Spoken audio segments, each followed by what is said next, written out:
I guess first topic we have to talk about like uh yeah, of course.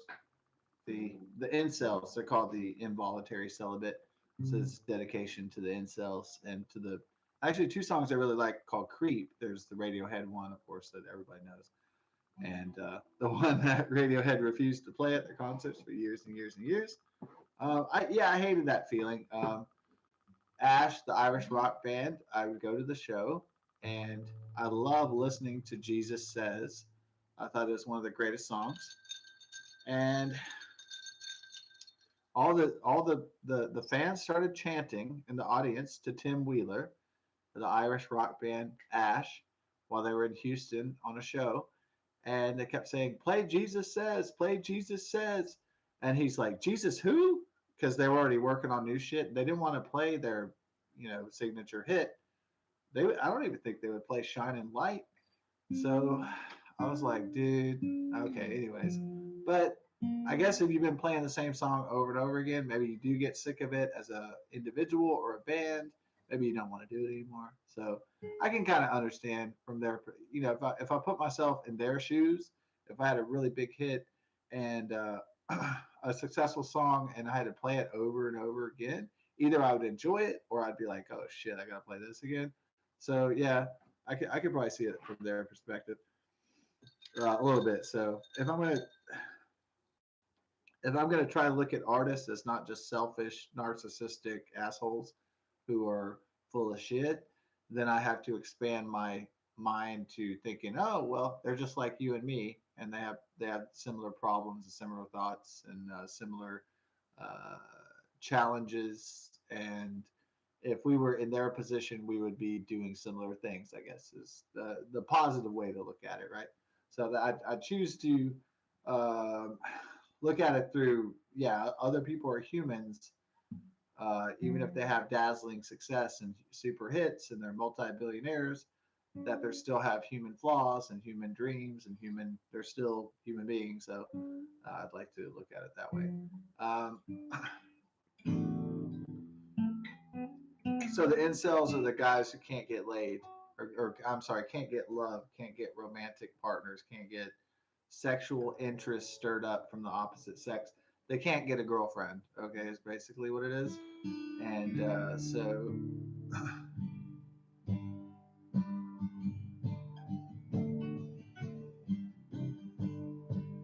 because they don't know the rules of like modern dating and modern mating, and they're kind of confused. Either they're in the wrong century, or they're retarded, or they're oblivious, but they can't get, or they have bad anxiety, or whatever problem it is, but they just can't reel it in. They can't go to the ocean and they can't put their rod out with the treat and they can't reel the opposite sex in. They can't entice or seduce the opposite sex into falling in and into getting it. So they get rejected because they're the rejected types. They're called the incels, involuntary celibates. They'd love to be sleeping with women every night, but they have no idea. They have no clue how to make that fucking possible. Or they might have mental problems, okay, or psychological issues, or childhood trauma, or blah blah blah blah blah. Okay.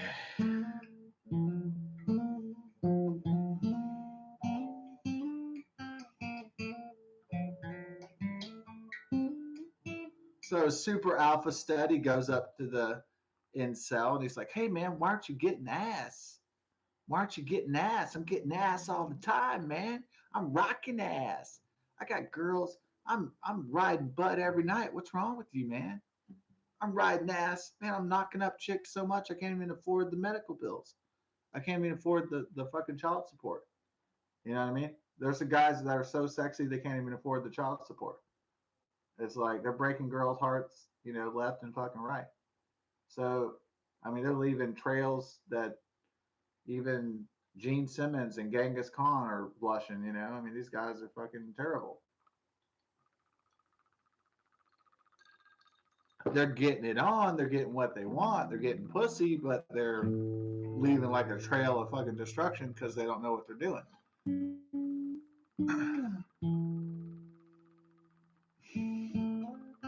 So the alpha jock male's gonna come. Hey man, why don't you get some ass, man? Where's the girls, dude? Where's the babes, man? Why don't you popping the pussy every night? Woo! I'm doing it all the time, bro. What's wrong with you, bro? Right? And you're just kind of like, well, yeah, I kind of see what you're saying. You're like an incel. You're bad at getting women. You're like, yeah, guess, well, oh, I guess I have to be an arrogant douchebag like you to get chicks. Huh?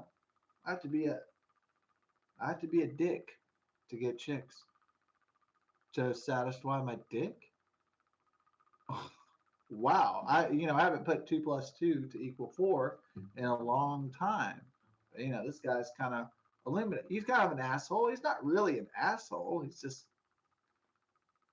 not. I don't hate the dude because he can score ass, but I don't know what chicks see in him. He's a loser. He's a fucking dick douchebag. He's narcissistic. He's fucking shallow. He's fucking uh, borderline sociopath. I don't know. I don't see what chicks see in him, but whatever.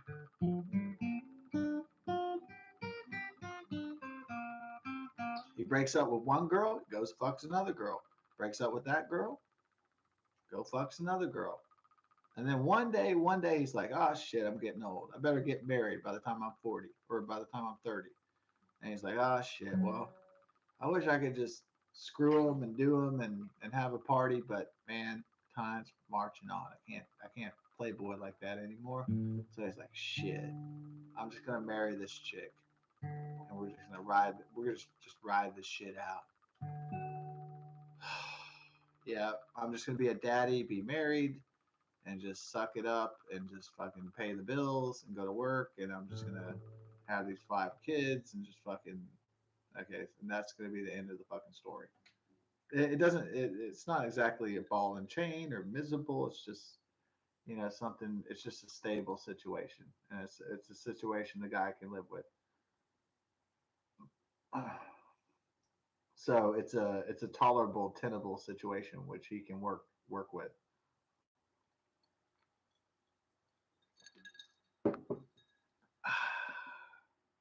So does it? I mean, it doesn't mean it always works out. I mean, you can marry a woman and it be absolute hell, and then he could be get a divorce and he'd have to live with roommates again, or he'd have to fucking live by himself again, or whatever. And maybe his next divorce, he's like 45 years old, and then he's 45, and then he's like, oh shit, I'm not 25 anymore, and he's like, oh damn it. He's like, I can't pick up girls like I used to. I used to be the playboy, the most play pimping dude in the world, but now I can't. Now it's gonna be harder to pull down. The young babes are gonna be like, "Hey, so what's up with you?" And then the guy's gonna be like, "Well, I have child support, and I have 5 kids, and I have fucking He's like, "Yeah, I work now at the bar as a bartender, and I make tips." And some girls are gonna be like, "Oh wow, you have an apartment. Oh cool, you have children. Hmm. Oh, you've been married before. You have previous relationships. That's it. That's fascinating. Maybe I'll hang out with you for a while, daddy." And then like he's like, all right, I reeled one in. He's like, whew, I didn't think I was able to do that anymore. And then she moves in and she's like, oh wow, daddy, you're like 10, 20 years older than me. Or maybe 14, 15. And then she's like, oh crap, this guy's a loser. And then she's like, oh shit. I need to make an exit strategy out of here. So she's like, yeah, I thought you had it more going on than I thought, but not as much going on as I thought. So I'm out of here. So thanks for the sex was great, and the romance, I guess, but I took the uh, pregnancy, the contraceptive pill, so I wouldn't get knocked up and stuck with you. So later, old man. Bye. I'm gonna go marry a doctor, neurosurgeon. See ya.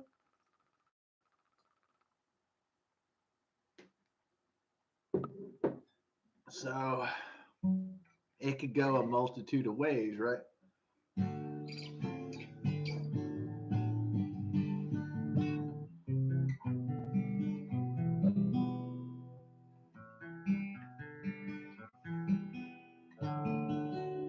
What was the funniest story you ever heard? Oh God, it had to have been in Austin, Texas. They have all these people who try to make these rock bands, and oh God, how many people in Austin, Texas try to make a famous rock band? It's probably too many people to even fathom how many people try to make it in music. Um, of course, there's a very limited amount of people that make it in music, very small, minuscule amount, and most people fail. And most people are losers and failures, and they do not succeed what they want. They do not achieve what they want to do. I hate to say that, but that's a sad, realistic fact of life, especially with art and music. Um, Especially with music, because that's fucking hard to be successful in music. And some people might say, well, what if you work real hard? What if you go to Berkeley School of Music? What if you work your ass off and go the traditional route? I'm not saying that if you go to Berkeley College of Music, like my mom's cousin, to become a jazz guitarist, that you will not be successful. I am not saying that if you work real hard in the education system and you get a great education, that you will not be successful. But prepare your ass if you work hard for a long time and you are not successful. Be prepared for to eat shit too, because it could happen as well. Success is not guaranteed. Success is not given. Success is a blessing. It is luck. It is a gift. It is all. It may be a product of education and hard work, but you know that there's a lot of untalented people in music that are just there because they look hot or something. Okay, so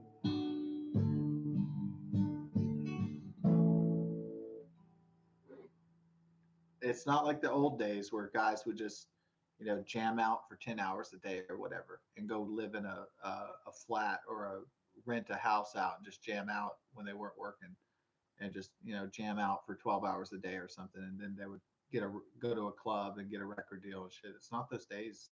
That's not your dad's or your grandfather, your great grandfather's fucking music industry anymore. It's just not.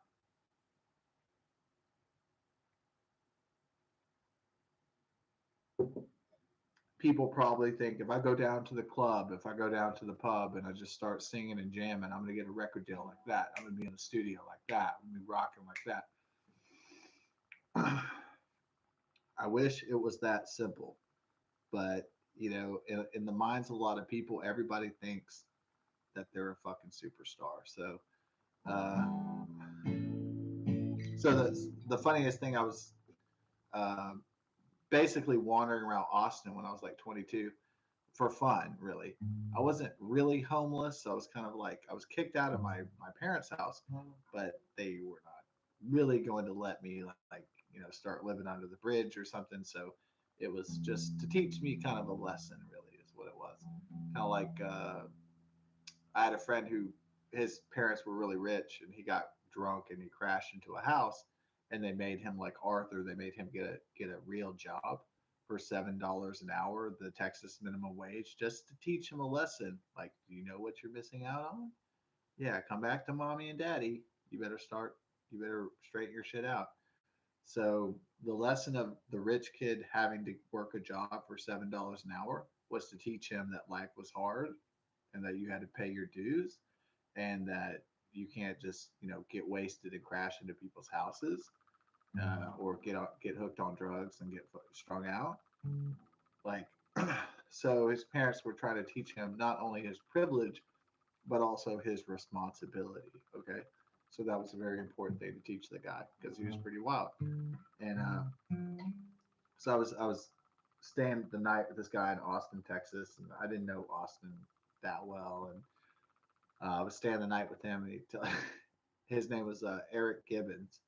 I guess he was a craftsman or something during the day, and then he tried to do this band shit at night, play gigs around Austin, Texas. And I slept on the floor, and I slept next to his bed. And then he was like, "Hey man, I'm gonna tell you a story." And he was like 28, and I was like 22 or something. And I was like, "Yeah, sure. What's up?" And he's like, "Dude, the other night, man, this girl came over, dude."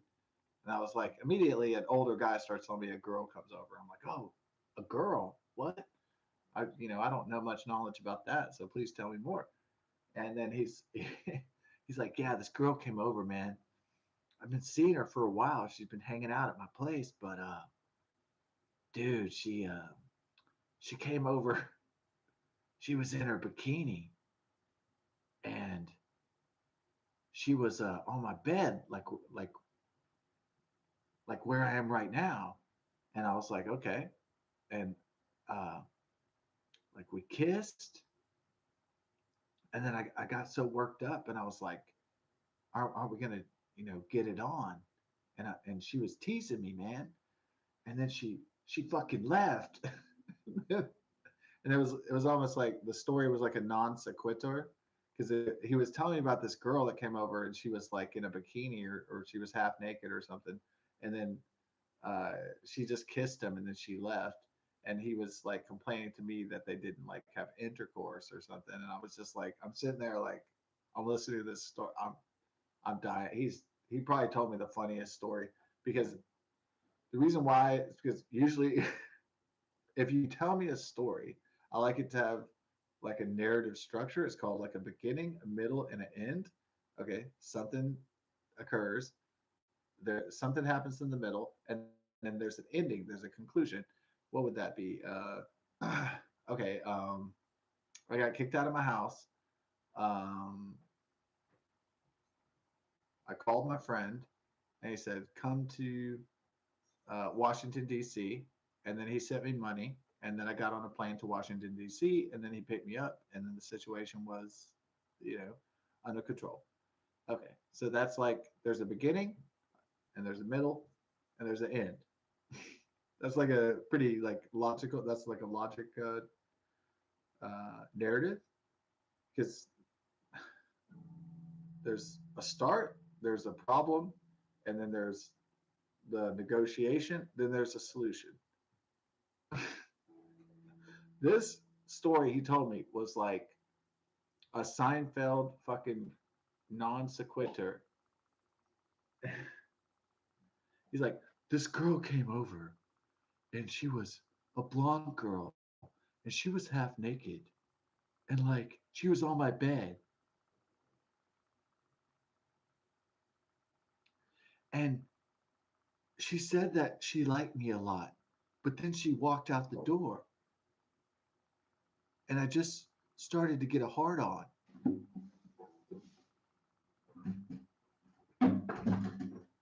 That's the funniest fucking story I've ever heard. It didn't make any sense.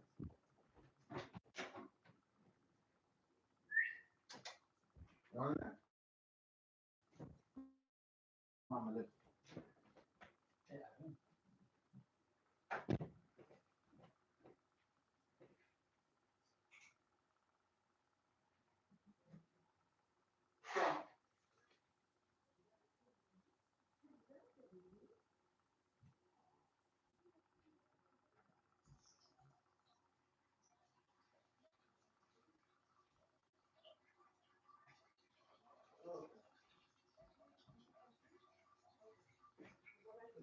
Sorry.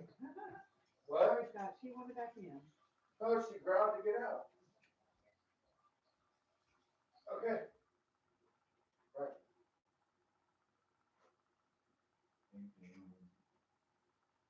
Yeah. Want to get up? Right. Go play.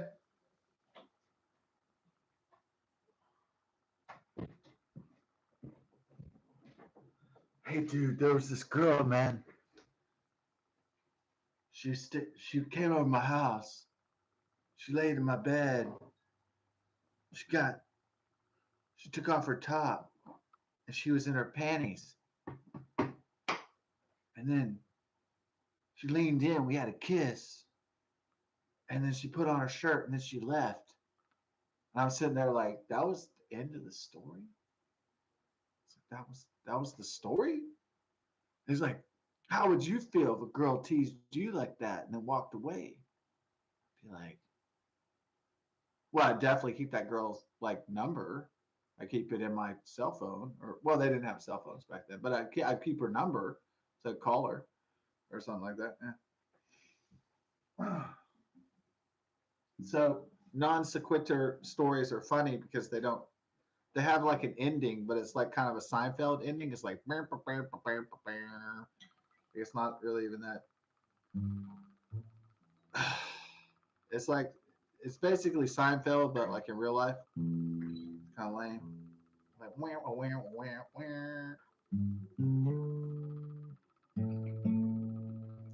yeah, I think we'll do the. I don't think people are on my wavelength right now. Nobody's on my wavelength. My wavelength. Mm. Ah. I like how that was. The girl came over. We didn't do anything. That's still 20 years later. That still fucking makes me laugh. I still think about that non sequitur story. Like a girl came over, teased me, and then left and walked out the door. Oh god, dude. Eric Gibbons, man, that guy had a gift. Let's go. We didn't go T6. Uh-oh, baby. Are you okay? Uh-oh. Well, I knew she was going to growl at me. Oh, baby. This is Mama. Mama, yes, sir.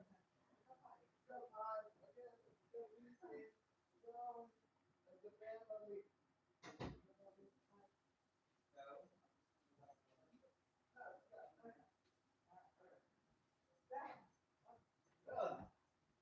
You're like a wild donkey horse.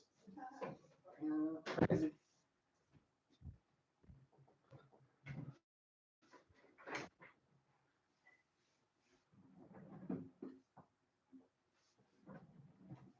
The girl came to my house. She stripped, but we didn't do anything. Wah, wah, wah. They should just play the Seinfeld music. After you told me that story, I should have just da-na-na-na, the Seinfeld music. It might have pissed Eric, the aspiring Austin musician, off, but would have been funny though. Boom, boom, boom, boom. What's that? It's a bass line. I can't play Seinfeld. Well, it's not like I couldn't learn, but not like I want to. uh, without further ado, what was the funniest thing about the Amber Heard Johnny Depp trial? The funny part I saw today was I missed the part about crapping in the bed and all that. I saw the pictures of him passed out with the ice cream and the cake, and uh, there's so much embarrassing shit. Sometimes it's too much. But I saw the part where he's ranting and he's like, "You want to see fucked up?" And then he pours a glass of wine. It's like this big. I'm not saying he's my fucking hero or anything. Okay, it's just hilarious. He's fighting with some fucking bitch, and he's like, "You want to see fucking crazy? Here's crazy." And he pours a fucking bottle of wine up.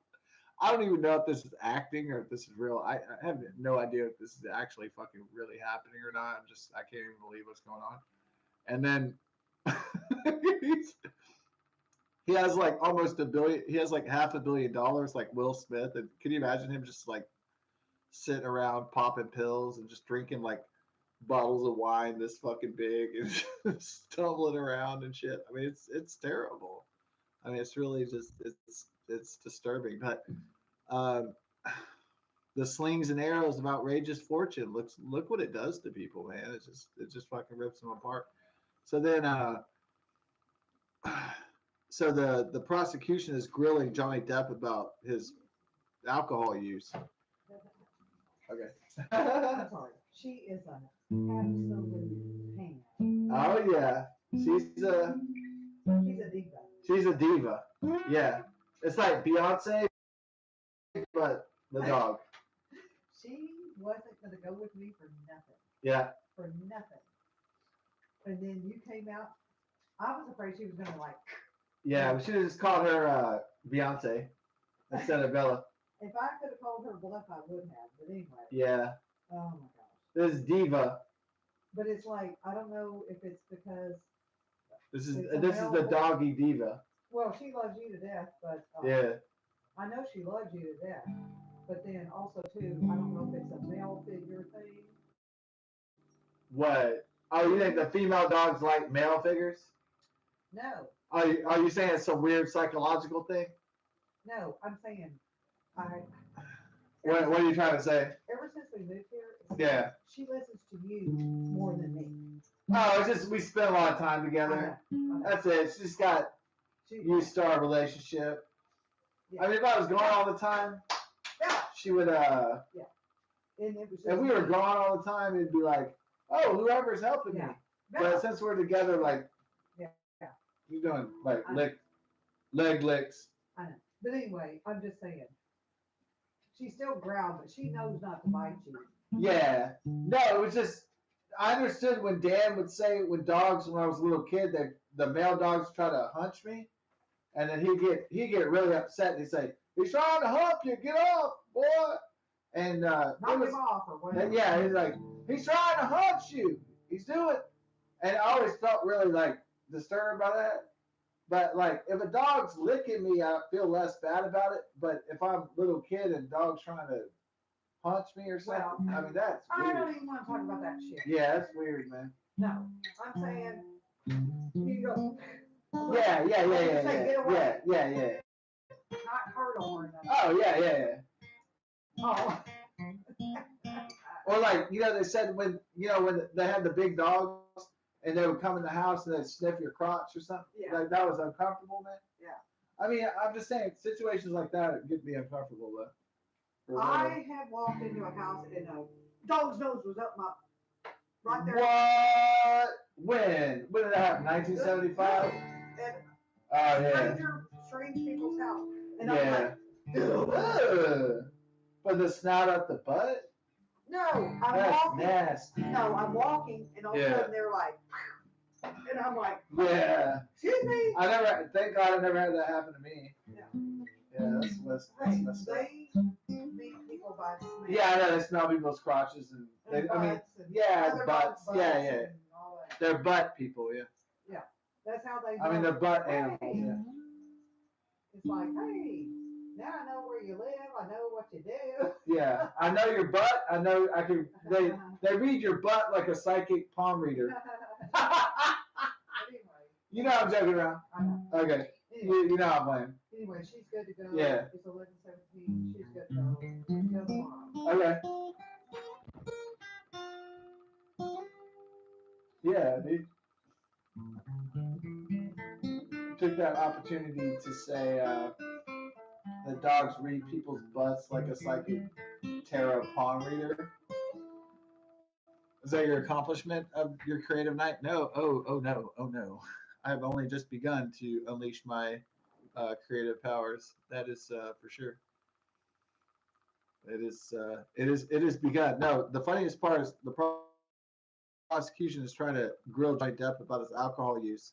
The guy's fucking super strung out on alcohol and drugs and shit all the time. When's the last time Johnny Depp was sober? Probably when his doctor or his fucking lawyer told him to be. Or his detox. I mean, come on. It's Johnny Depp, all right.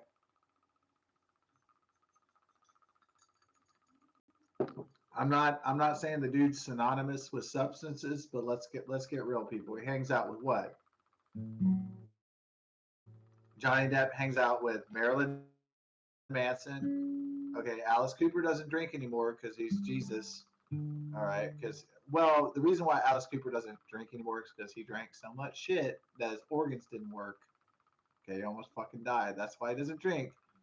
He might say, "I found Jesus," but really, what happened? He drank so much hard liquor that his organs were done. Okay, so let's get realistic about Vincent Fernier and Alice Cooper. Let's get real about his shit. Okay, we know what happened.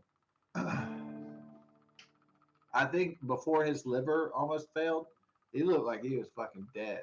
Like he was drinking fucking Jack Daniels whiskey from wake up all the way to fucking dawn. So Johnny Depp hangs out with a lot of musicians and Marilyn Manson, people who party, people who are rich, people who are influential, people who are wealthy. He hangs out with Keith Richards from the Rolling Stones. His orbit, his circle of friends is very select. It's very elite. It's very high tier. Usually creative and eccentric types. Some of them are sober. Some of them are not sober at all.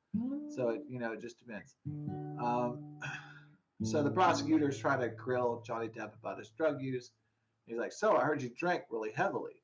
So uh, Amber said that you had been drinking very heavily. She said, "There's evidence that you woke up in the morning and drank Jack Daniels." And then Johnny Depp said, "This is probably the funniest response to some accusation I've ever heard." He says, "Well, there's no set time for happy hours." I almost died. Not that every alcoholic screamed out with joy. It's just that he said that to that prosecutor. It's to the prosecutor. So, Johnny, I heard you're a hard drinking man, and you're a raging alcoholic, and we heard from the evidence tapes that you've been drinking Jack Daniels early in the morning. And he goes, "Well, happy hours anytime you want it to be, man." I was, I said that should have been in a fucking movie, dude. That shit. So that I mean, it really is like. And then I floated this possibility to my mother. I was like, dude, what if Amber Heard and Johnny Depp are just making all this shit up? What if they wrote the script and they planned it out? They did the pictures and they did the recordings. They fucking. What if they're like doing like an ultimate like. I know they're not smart enough to do that, but what if this was a troll? What if this was they fucking troll. I know they're not going to sue people for hundreds of millions of dollars and fucking troll society, but that would be hilarious. This is funnier. Like when I was a kid, I thought those movies. Oh, what was the movie that was really nasty about divorce? I always hated those movies when I was a kid. They used to make a lot of edgy, gritty movies in the 70s and 80s that were really disturbing. One of them was called Kramer versus Kramer because it was a really nasty. It was Meryl Streep and Dustin Hoffman. It was a nasty fucking divorce movie. It shows how ugly divorce is and how people get hurt in the process. And like that movie is just emotionally fucking gut wrenching. And I grew up with movies like that where I was like, I never want to live like I've seen in these movies. And another movie that came out about infidelity was called Harold and Maude, and it was a depressing fucking movie with Dudley Moore. He falls in love with one girl, and then he knocks her up, and then he gets a mistress, and then he tries to hide from the two girls, from the two women that he's playing them both, but he can't. They find out and they confront him, and it's really nasty and it's really bitter. And I think in the end they're able to, he gets divorced, he loses both women. I guess he learns his lesson, but he still gets to, they're still friendly with him, but they move on, they get other men who are more faithful. And so, anyways, I grew up with a lot of, fucking gritty ass movies about divorce and relationship problems. And so that always is disturbing. I think if it's just a man and a woman fighting each other, it's not War of the Roses is very cartoonish. I think if children and family members get hurt that are extraneous in the process or integral to the process, I think that's what hurt. I think it hurts me if I watch a movie with Dustin Hoffman. It's Kramer versus Kramer, and it's like his kid is like, why did you hit mommy? And like that's the stuff that really hurts me. Actually, that's the stuff that really hits home, disturbs me, because it's emotionally gut wrenching. So uh,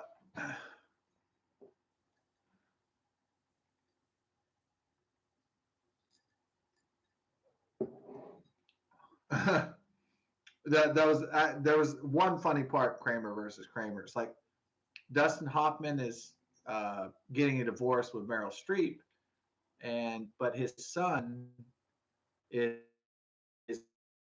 in the house with him, but he still wants to be laid. So he gets a hot chick over, and he wants to fuck the girl.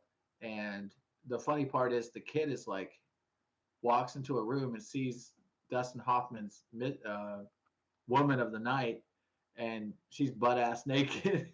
That's the funny part. They used to make really gritty ass movies back in the '70s, and I think that's one of the funniest part. The kid was like, "Hey, there's a strange woman in the house, and she's butt naked," and he's like, "Son, we're gonna have to talk later." Like that is probably actually the part that's hilarious. Yeah.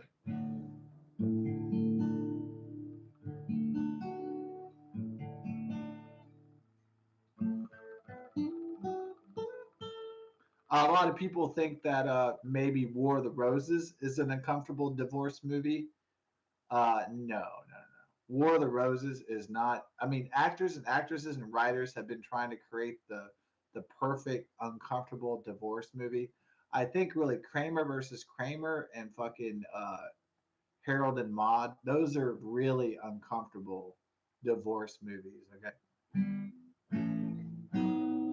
and I want to nominate Kramer versus Kramer with Dustin Hoffman to be and Meryl Streep to be the most uncomfortable divorce movie, a movie that makes you never ever want to get married ever because it's so painfully gut wrenching. That movie.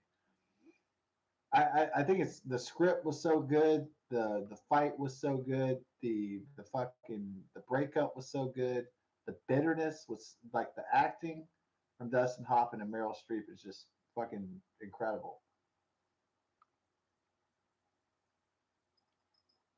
It's like Oscar for it's top tier fucking acting. It's just it's incredible what they're doing.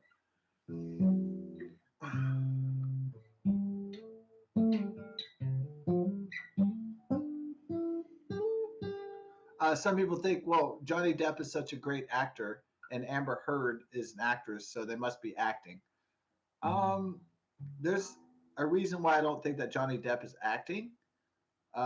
Because if the narrative fits, it fits. So, like, if you're a Johnny Depp fan, you've been following his movies ever since childhood, that he wanted to be a musician before he wanted to be an actor.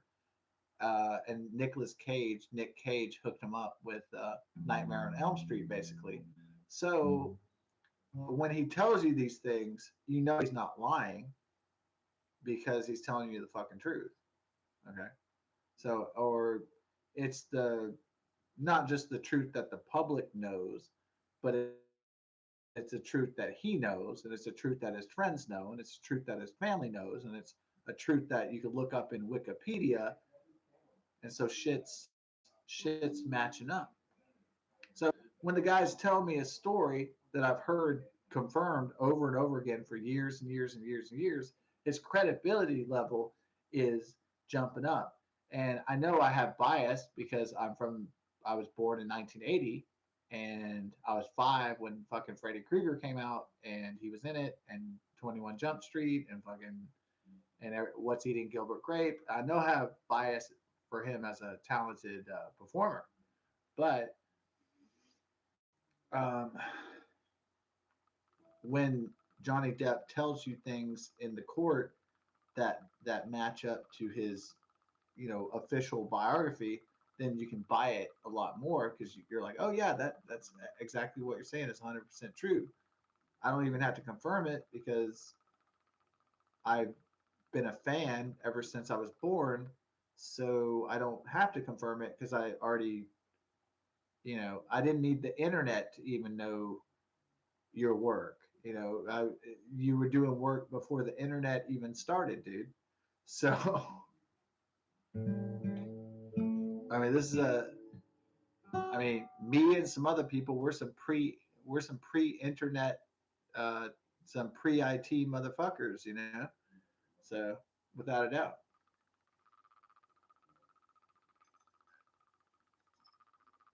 I mean, me and Johnny Depp and people like that, we're like people that were riding bicycles and picking up fucking newspapers and shit, man. We barely had fucking cable. I mean, they had dishes and fucking, I mean, shit like that, dude.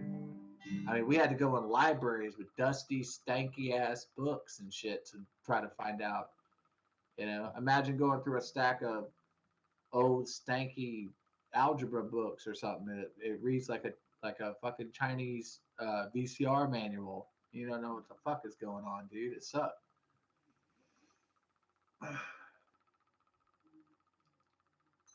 Like to know a Wikipedia or to know a Internetopedia, you had to get into go into your grandfather's den or something and sit there for hours and hours and fucking read encyclopedias to get the fucking information. Now you just click a button, or you just go through a course online, or you do metaverse, virtuverse, or whatever the fuck, and then it's like boom. I mean, it's not instantaneous like the fucking Matrix where they jack into your brain, but it's like it's almost there. It's gonna be there one day.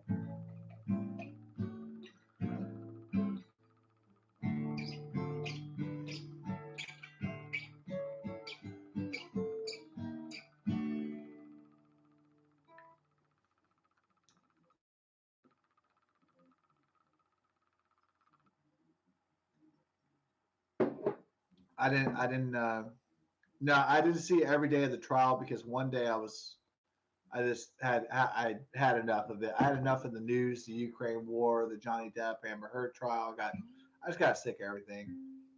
Pretty much like I just needed a day just to like I don't know, clean the house or something. So I wanted to detox from information, have an information detox, and go walk in the park or something and just be alive and kind of appreciate being alive. It's fun to just appreciate being alive sometimes. That's a very therapeutic thing. You just go say, you know what, I'm alive right now. I'm pretty happy about that. And you breathe and you wonder about how your body works. And you're like, I can't believe this is really fucking happening. Or the body's working. And I know some science about how this is all happening, but wow, this is really all this is really a miracle.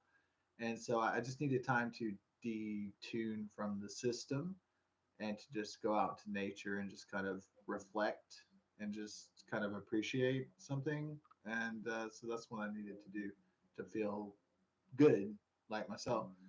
So nature always helps therapeutically with me feeling good about myself. And so thankfully, there's still some nature left. It might be concreted, it might be neon, it might be gutted out by drones and super tech and concrete neon jungle fuck.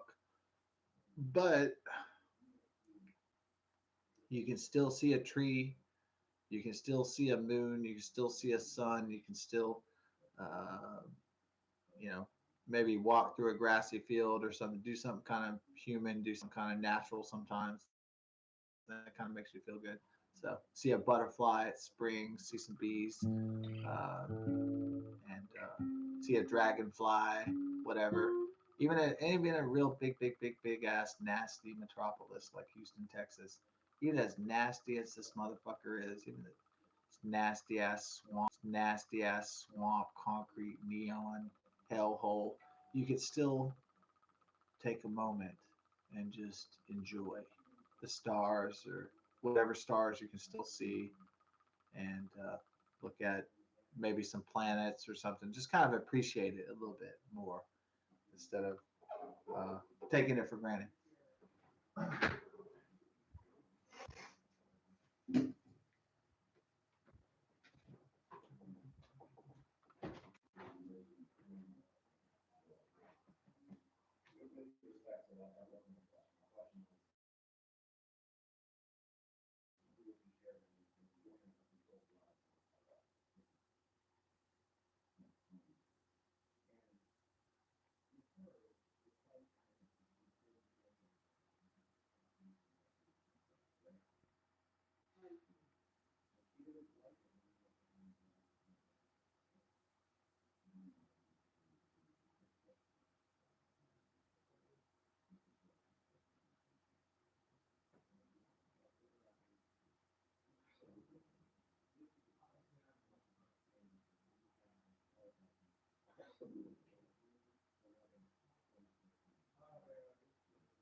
Yeah.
Yeah. So everybody's kind of getting caught up in this trial. Um, if you're from a certain generation, Johnny Depp is like kind of a hero idol in a way. Um, Kind of like a rebel pirate type figure. I don't know how to, trailblazer, innovator, like so.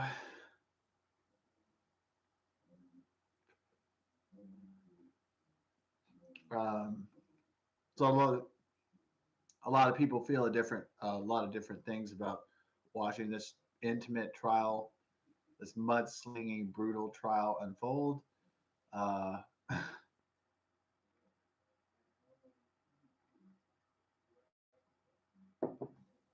so people probably wondered what the lifestyle of the rich and famous were like.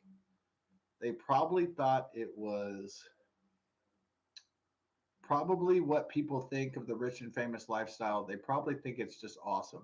They probably just think it's just endless pussy and just like riding boats and just partying and laughing and being so happy and being so self assured. They probably think it's just one big ride of just total completion when a lot of times it's not a bed of roses. It's not a pleasure cruise as Queen Freddie Mercury would say that fame and fortune is not a pleasure cruise. It's not probably what most people think it is.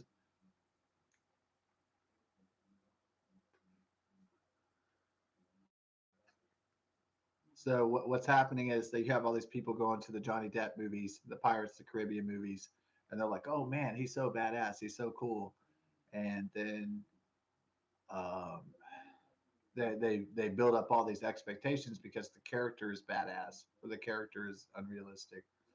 Um, the character is so handsome and the character is dashing and the character gets all the pretty girls and the character is you know defeating the bad guys and defeating the system and he's kicking ass and then uh, people get this impression in their head like oh that's how his life is like all the time and but people forget that he's just like a human being like everybody else and he has feelings and problems and desires and traumas and he has everything all the flaws that any other person has and so that's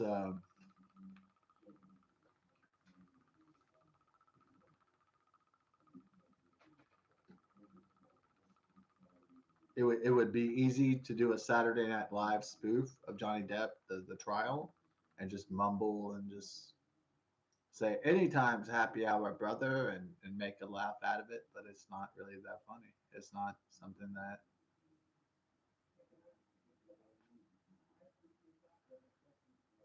yeah so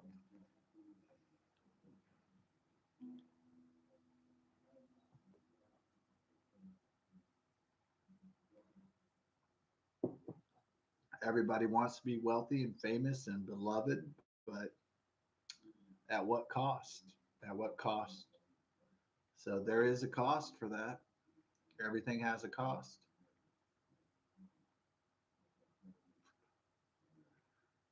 so Yeah, my dad, my grandpa would always tell me when I was growing up, nothing's free, boy. And I kind of started to get the drift a little bit. Took me a while to catch up, but I think I understand what they're trying to tell me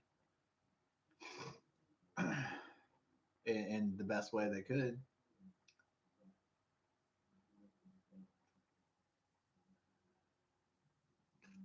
This ain't for free, boy.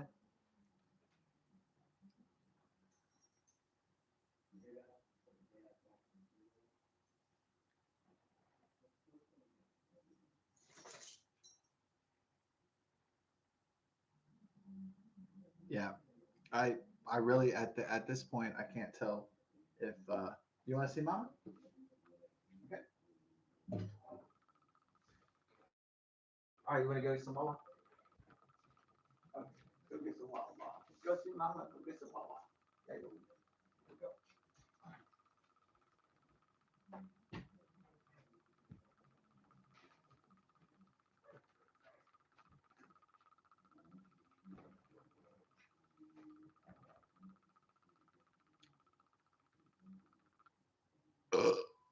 Oh, nice one.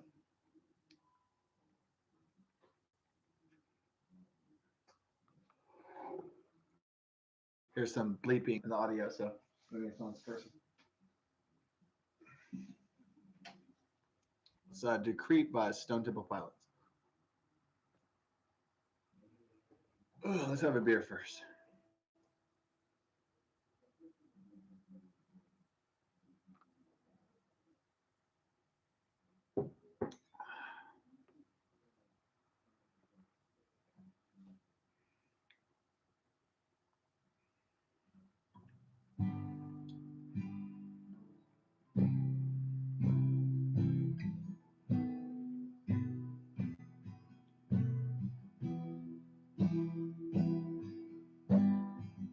Scott Weiland's Stone Temple Pilots song.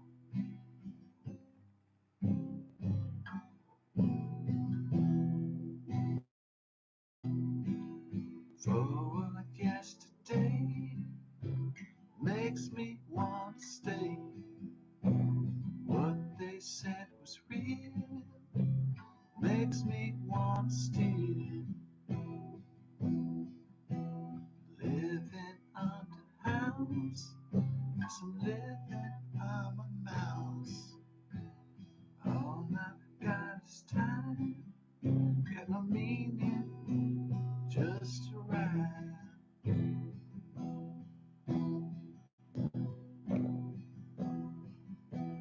Take time with the wounded hand, 'cause it likes to heal.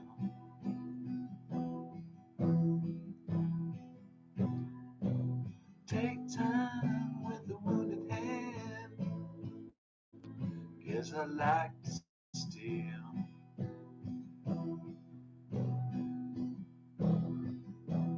Take time with the wounded hand, time with the wounded hand, 'cause it likes to heal. I like to steal, 'cause I'm half man.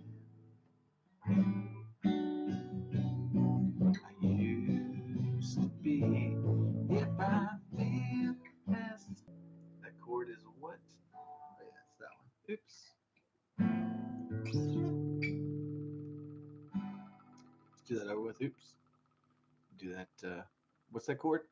It's the second fret. Oh, okay. All right. Used to be, yes I feel as the dawn fades to gray. That's just like randomly touchscreen. Well, I'm half man. I used to be, yes I feel as the dawn fades to gray. I'm half the man I used to be. Yes, I feel as the dawn fades to gray.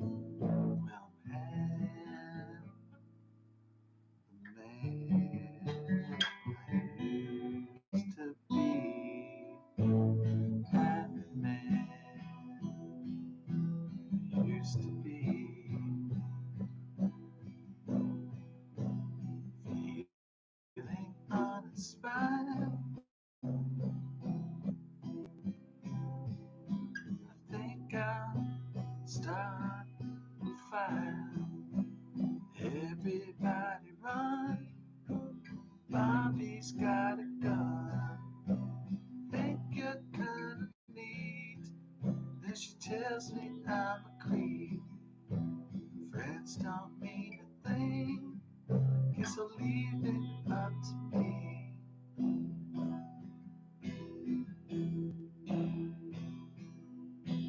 Take time with a wounded hand, 'cause it likes to heal.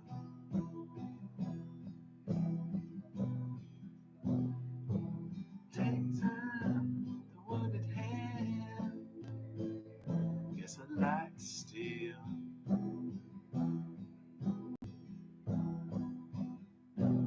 Take time with a wounded hand, guess it likes to heal. Like to steal, 'cause I'm half the man used to be. Yes, I feel as the time begins to fade. Half the man used to be.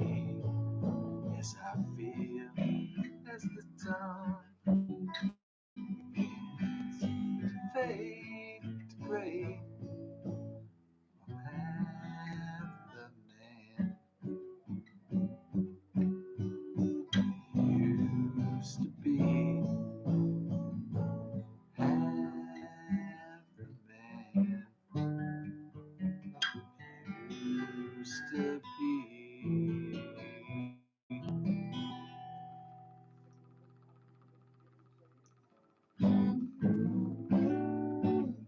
It's not the full song, but kind of close. Look, go down, dude. I love you. I'm not trying to. Love you. I love you. I love you. Women think that if you don't pay attention to them, that you don't love them. But it's like, why they call women bitches? Why they call them bitches? Why they call bitches the female dog? Because dogs want attention, they want love, and everybody needs love, but women need emotional attention that sometimes guys don't. Isn't that what my communications teacher was telling me? She was like, I was in a relationship. There was this hot communications teacher named Felicity, and uh, I'm not making that up. That's not a Who song. Okay? If there's a girl named Felicity or Serendipity, I'm not making it up. But okay, so I'm lady, dude. I know you want attention. Love it. I love you. I love you. I love you. Okay. Oh, you're sick. Girls are stressing me out. I know women want attention all the time. I know. Relax, please.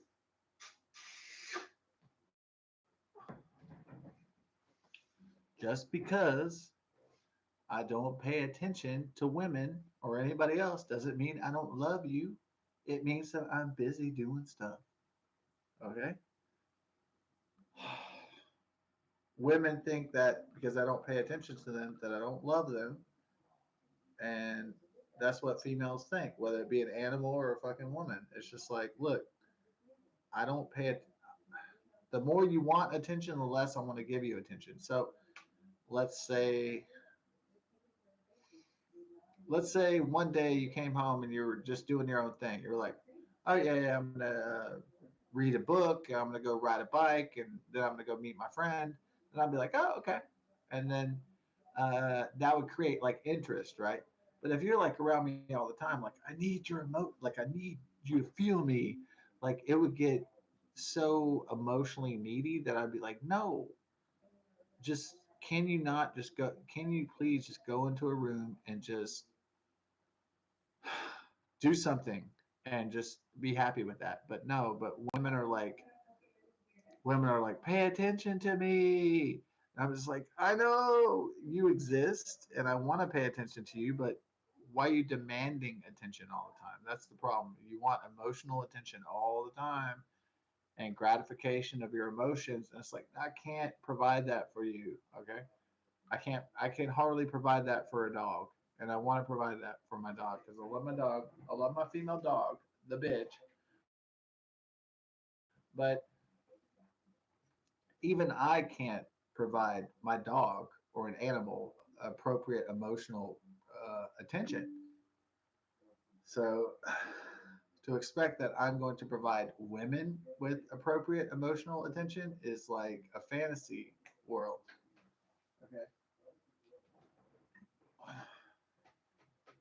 Men like emotions to a certain degree, but they don't want their emotions taxed. Um, Men don't want their emotions taxed. Okay. So I think that's something that women don't understand about men is that we don't want our emotions taxed. Uh, that means that we don't want to expend our emotions giving attention to a woman's emotions. All right. Not absolutely never, but like not all the time. Women demand emotional attention all the fucking time. And it becomes burdensome for us. Not because we're cold, heartless, robotic, unemotional bastards. It's just that's not what we're into. And so my communications teacher said, well, I was married once, but the guy would get off from work and he wouldn't pay attention to me. And so she's asking her husband to have an unrealistic emotional response when he's not emotional about it. So this woman wanted her husband to go work 50, 80 hours a week and then come home to his wife and give absolute 130% attention to her until the guy fucking passed out and had to do the same shit the fucking next day. It's unrealistic to demand that of a man. No matter how cool, no matter how smart, no matter how educated, no matter how fucking rich the motherfucker is, there's a limit to what he can do. Okay. So he's not fucking Superman or he's not Thor. He's not a fucking god.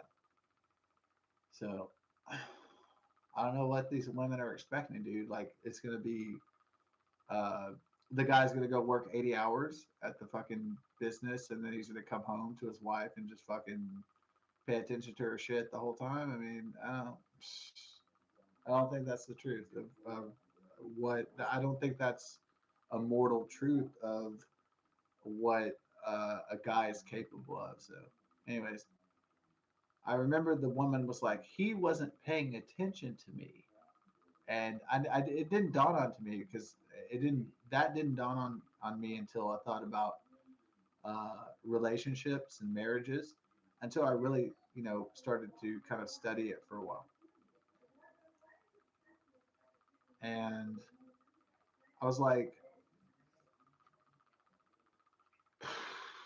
you know, then it started to come together. I was like, oh, women want attention all the time, and guys are just like, look, I'll give you attention at the appropriate times, but I can't give it to you all the fucking time. I think that's where the conflict is arising, like the misunderstanding is arising. Is like men can't give emotional, needy women emotional support 100 and fucking 30% of the time. There has to be you have to let your man go play golf.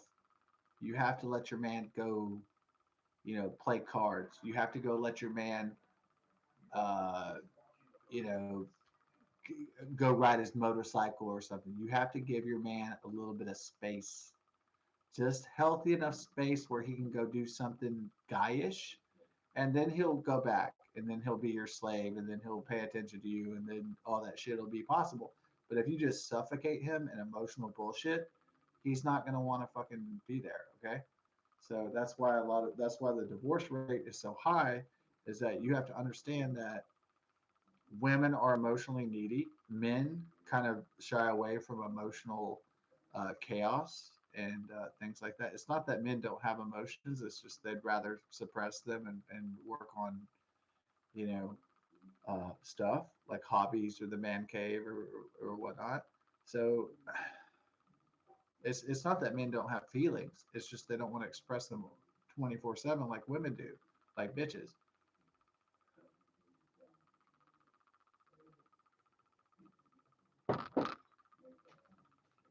Men have emotions. Chinese people have emotions. It might seem like they're robots controlled by drone robots and communists, but they have feelings too. Even they are greatest enemy to world peace and democracy. Even they have feelings. Even those people we probably going to go to World War III with. Even those people have fucking emotions, you know. So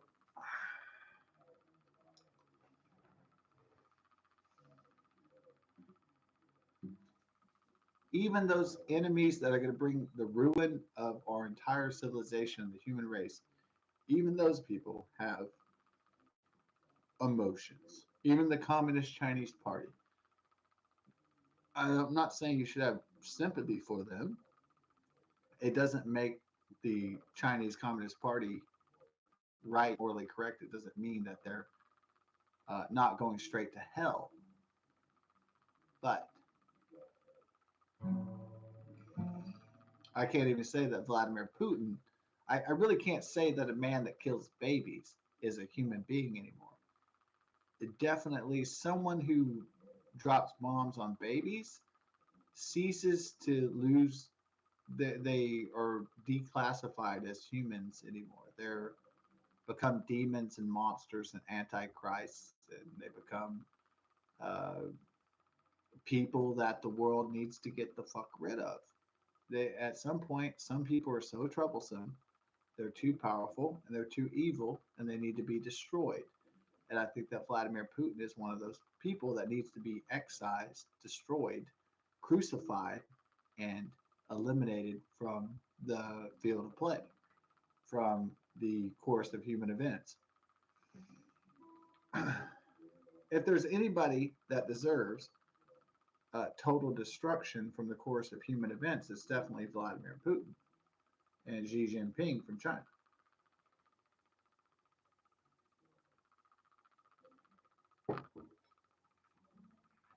But we know who's going first, don't we? It's not us. It's Vladimir Putin. He's going the fuck first. If there's somebody that's going straight to hell and going to die and suffer first, it's Vladimir Putin. It's not us. Right? He's going to die first. I want to live long enough to see Vladimir. I'm not going to see him probably beheaded. What I'm probably going to see is that he's going to be humiliated and he's going to get isolated into his, fucking $1 billion golden toilet bunker with his bitches, and he's just gonna. He might say, "Oh, the world isn't the same." He might get the Walter PPK and put it to his head like Adolf Hitler and blow his brains out and shit, because he's so many people are going to want to kill him at the end that he's not going to be able to handle it.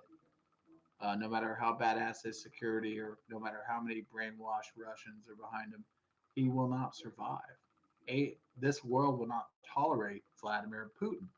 He thinks that he's going to be tolerated when the entire planet Earth is like thinking that he's Adolf Hitler. He is going to be destroyed at some point. It's not a question of if, it's a question of when. So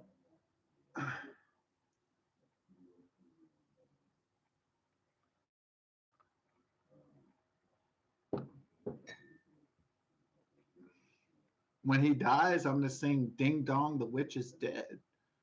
Uh, you just hope that his predecessor is more Western cooperative. If he's a really hardcore KGB old school communist and he has his access to nuclear weapons, then we're probably going to in for trouble, guys. But if he doesn't, if he hates his predecessor, if he hates Vladimir Putin, if he hates him for killing those on the ancestral lands of Russia, if he really hates him for that, if he really wants to make things better and make peace and lift sanctions and have a better future, a better relationship than for the EU and Russia, then we're gonna have to kill him. We're gonna have to kill Vladimir Putin.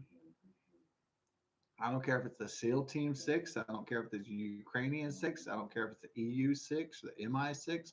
I don't care what the fuck 6 SEAL team it is. Somebody needs to take that motherfucker out. He's obviously lost his fucking mind. And in the course of human events in which a world leader has lost their mind and they have access to nuclear weapons, it's the responsibility of world people and world leaders to get rid of that motherfucker before he does any more damage than he's already done. To let this shit continue is inhuman and it's fucking immoral and needs to stop now. And if people don't stop it, it'll just fucking continue. And the guy might get more demented. He's going to get older and he's become a totalitarian fucking leader. There's nobody going to check his ass. We need to check his ass. Right?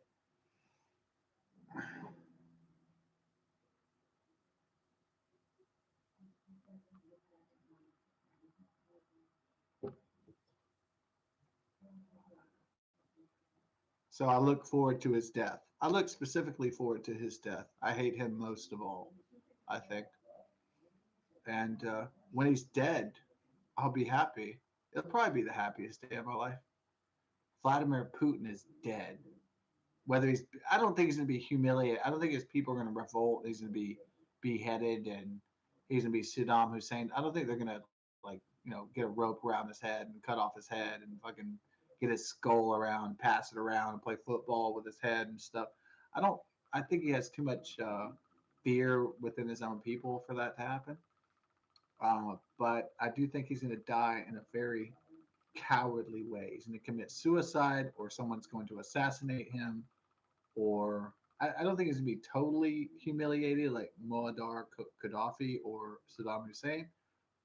I would love it if he is humiliated, if he is like drawn out by his people and they do a French Revolution with the guillotines, they cut off his head and they pass it around, they play football with it. I'm gonna love it. When I see that video, I'm gonna be like, yes, this is what he fucking deserves. That fucking dog, mangy animal, son of a bitch. He's a coward and a thief and a murderer and a massacre, a genocidal, homicidal madman. When he's destroyed, the world is going to breathe a sigh of relief. They're going to say, this old motherfucking madman is dead.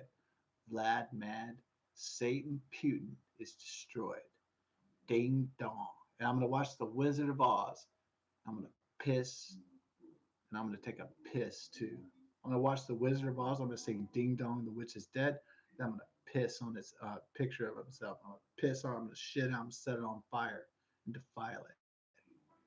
Maybe I won't go that far, but it's going to be quite a celebration, I'm sure.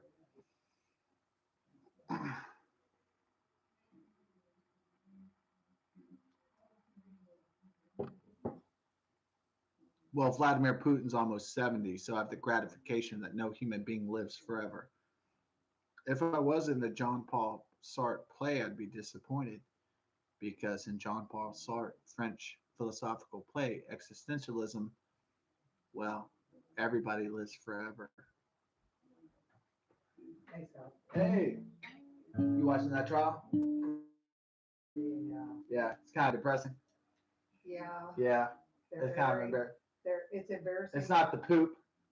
It's like the Uh, Tommy Lee and no, it's worse than that. That's just way worse. This is awful. This is awful. Yeah. I didn't watch the trial on the poop No. What I'm saying because y'all were gone, so I didn't watch the poo poo. No, this is What? ridiculous. Oh, really? He was on drugs. Yeah. She probably was doing some drugs. Oh, yeah. She And was they on just- mushrooms and acid and and they- cocaine. What the hell? Yeah, but look What's going what on he over was there? Yeah. on. No, I'm not saying he was a saint. No. Hell no. Yeah. No, what I'm saying, this is a disaster. And another thing too. This is a train wreck. Hey, and this is another thing. He's older. He's what, my age? Yeah. and she's Okay. 35. But back 6 or 8 years ago, Yeah.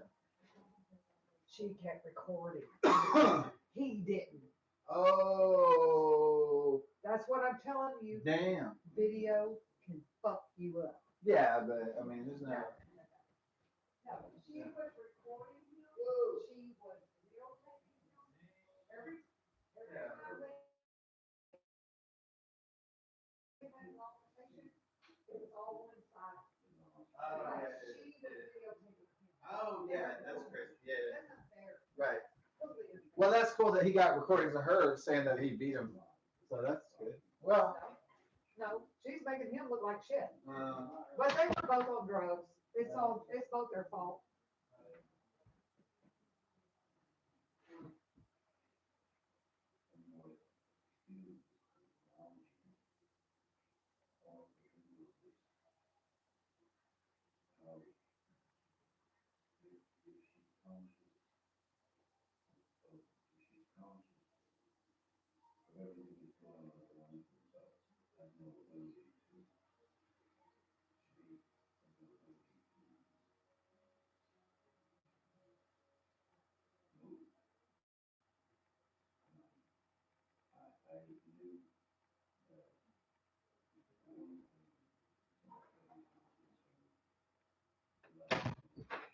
No, what I'm saying is, he should have just paid. They were Yeah. married. He should have just paid her off like he did. yeah. He should not have done this. It's making. Oh, yeah. Why does he have that giant scar on his forehead? Well, I don't know if he wanted to do. That's your cerebral cortex, right? It's the neocortex. It's called the prefrontal lobe neocortex. It's not good. No. But anyway, like I saw a picture of him. He said he was on medication. Yeah. She's got him like having a malt or something. Mm. I mean, all kinds of shit. That's See, fucked up. I saw that. Yeah. that's what I'm saying. It's like that's not fair.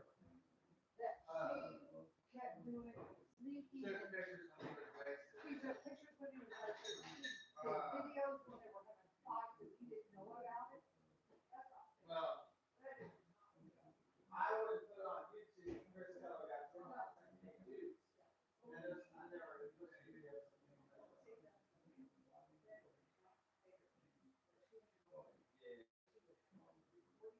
Mm. When he partied and passed out. he thought it was private. Oh, yeah, dude. It's not fair. That's what I've been trying to say. What? I don't put anybody's family or friends on the dang thing. I don't do that.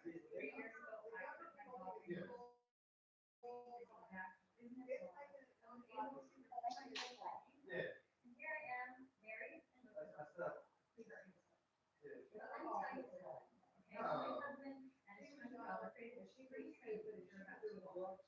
Yeah. I'm not a saint. Yeah. I'm not a saint. Yeah. All right. I'm gonna come join you in a minute. I'll just play one song. Okay? In my room. I'll be back.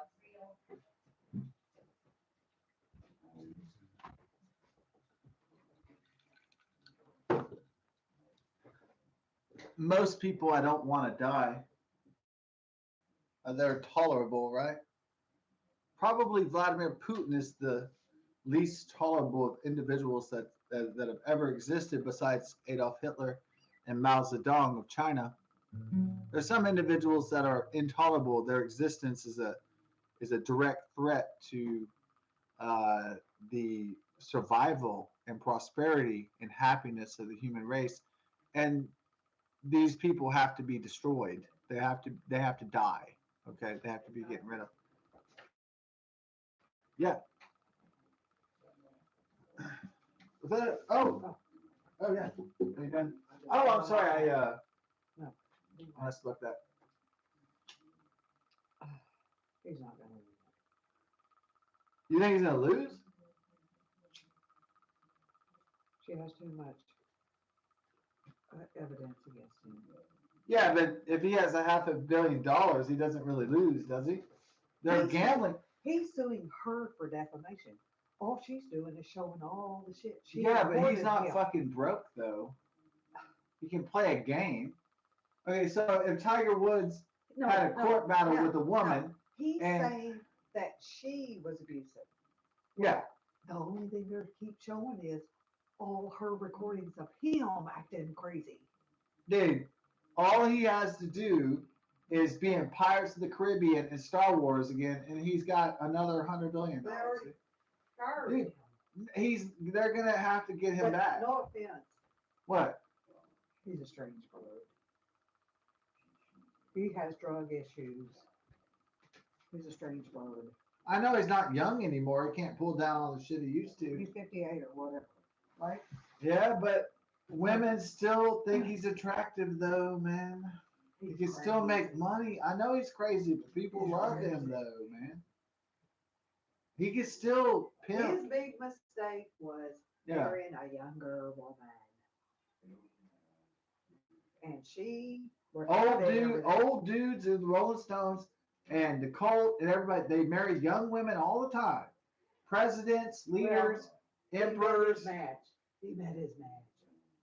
Well, He screwed up. that's the problem. Doing defamation of character. That's the problem. Because he got fired from Disney with Pirates of the Caribbean Yeah. and everything, and he's blaming all that crap on her. Now, when she married him, he had a drug problem. That woman is beautiful. She is mean as hell. She's exciting. No, she yells at you. No. And he loved it. He loved every second of those fights, man. No. Do you think he would have been happy? He went home. The woman was like, No. "Oh, everything's fine, Johnny. I'm working on the garden. I'm doing everything. Oh, I love you. Oh, I can't wait for your next 100 million. No. Oh, that would have been boring, right? Oh, Johnny. Oh, I have your 3 kids. That would have been. It wouldn't have been as exciting, dude. No. It would have been kind of run of the mill, right? Because he has hung himself. All these videos are coming out about him. I knew he was weird because he's been on drugs. What I'm saying is, I don't think he's done. I think this is no, but just, he's trying to blame her for the end of his career. Yeah. Because she showed that. I believe after he slammed the cabinets and all that and everything, I believe he did push back and hit her. Maybe so. Yeah. Maybe not hit her. Yeah. But hurt her. Right. Kind of Yeah. pushed her. Yeah. I'm not saying that he punched her. But anyway. Who knows what she was doing to him while she was high? No, that's what I'm saying. They were both on drugs. They were both abusive. Yeah.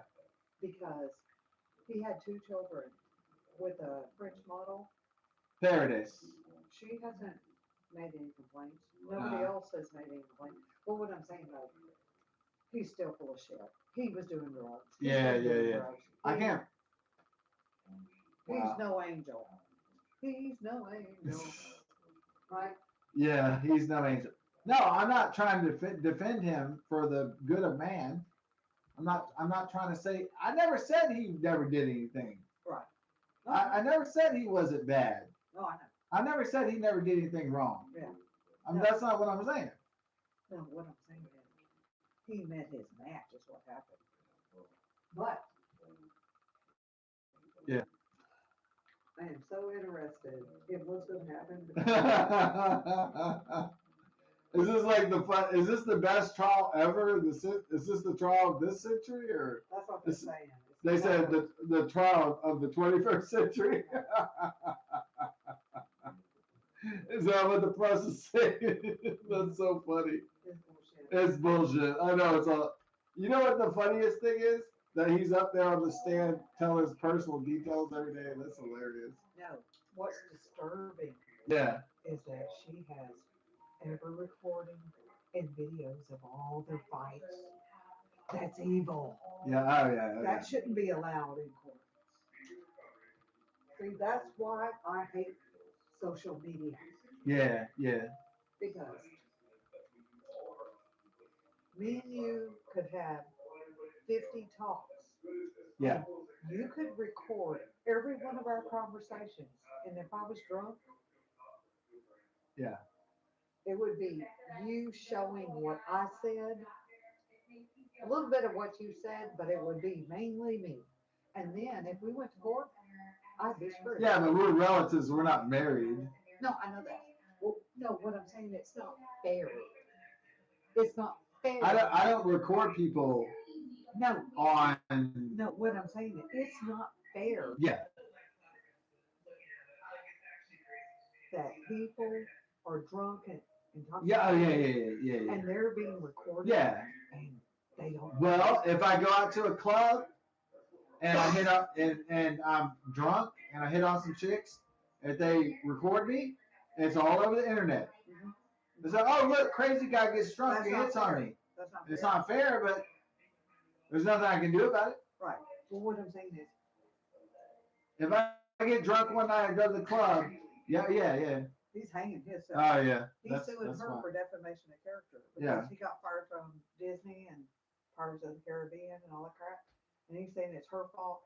No, he was a train wreck before she got there. Yeah, that's true.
Okay, the job application. This is funny shit. The job applications.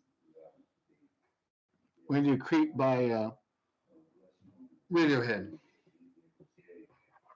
Okay.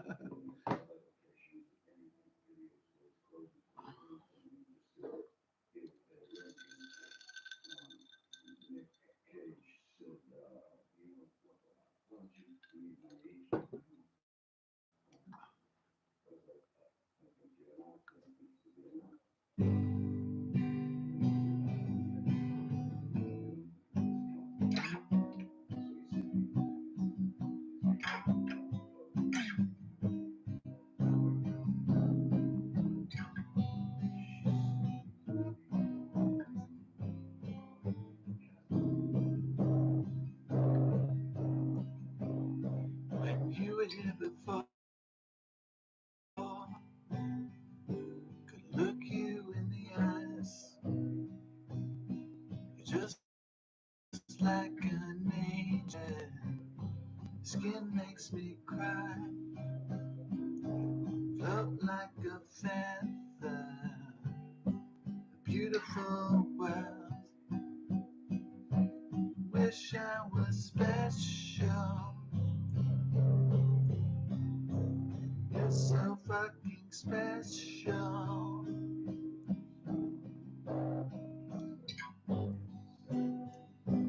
I'm a creep.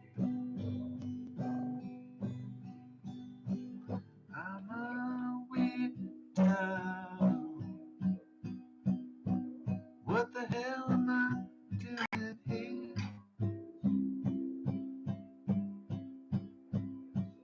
I don't belong here. Don't care if it hurts.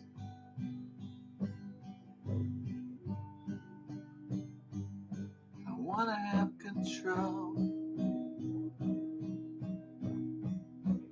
I want a perfect body. Want a perfect soul.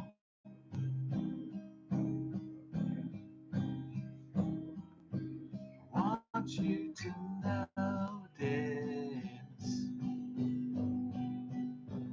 I'm not around. so fucking special. I wish I was special,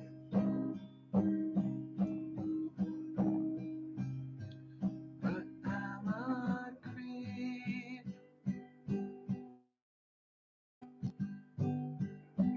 I'm a victim. What the hell am I doing here? I don't belong here.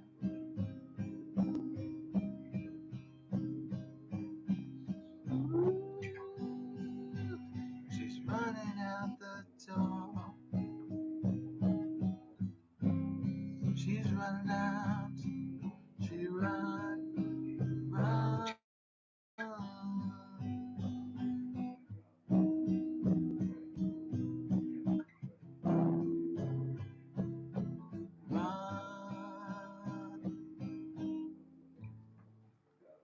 It's a decent approximation of that song.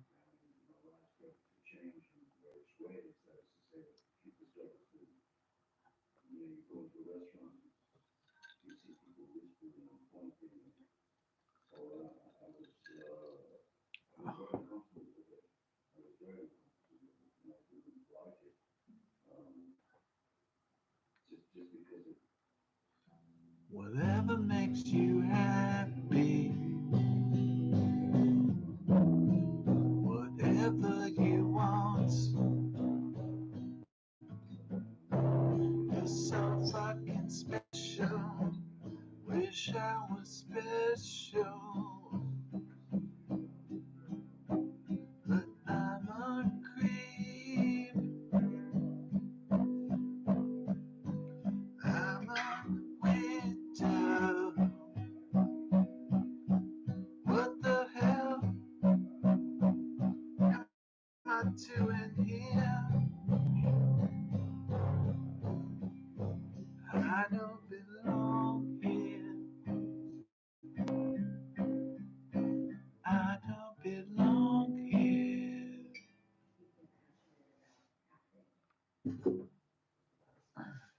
So that was that one. Boom. One day this all ends. Yeah, indeed.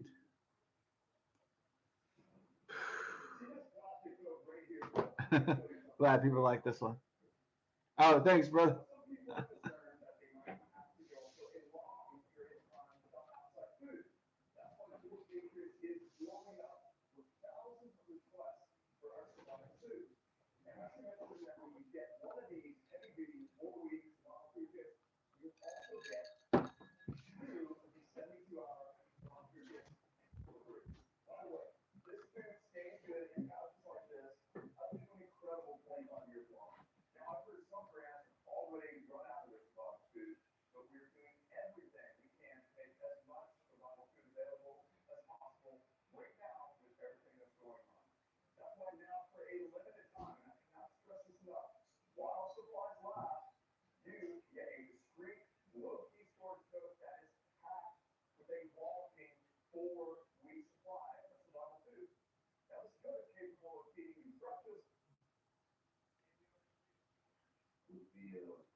Oh, so it was Nicholas Cage.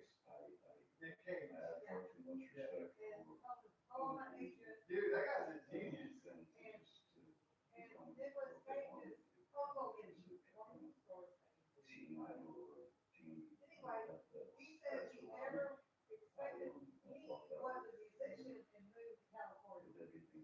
And he thought, but then he did.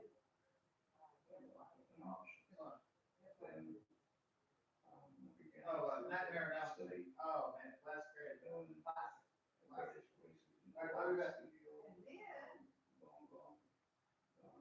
Or when Jump Street.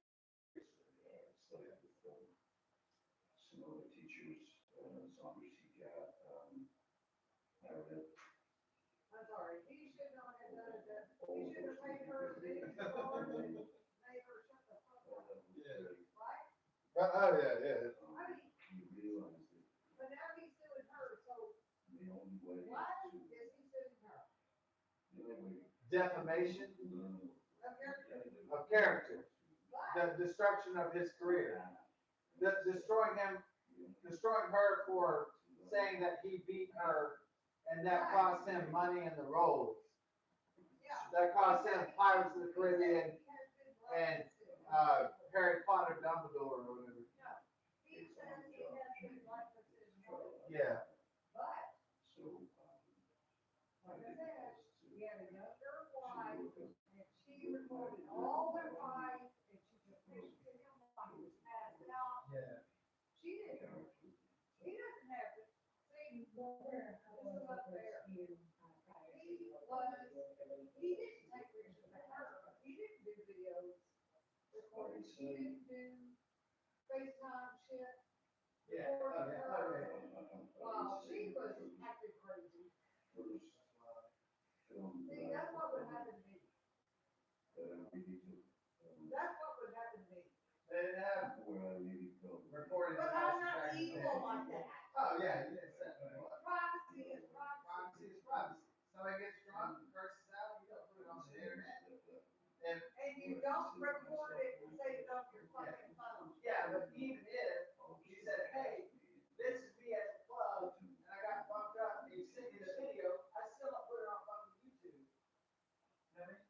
No, what I'm saying is, no, what I'm saying is, she has, she's a, she didn't put it on YouTube. Oh, right, yeah, yeah. They gave it to her lawyer. That's, Videos, recordings, blah, blah, blah. that's really douchey. That's evil. That's pretty evil. Yeah.